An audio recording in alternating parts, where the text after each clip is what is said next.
dapat magsalit ka para ano. Ayan, nandito kami sa camp. Ang ganda talaga ito sa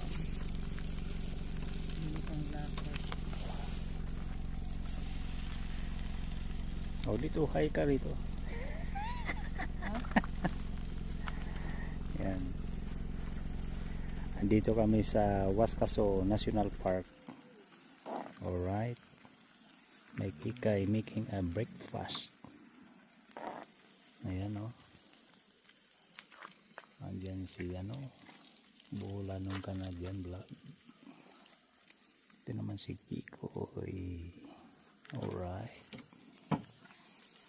Andun yung isa kong anak. Andun sila sa site na yon. Shout out sa inyo dyan.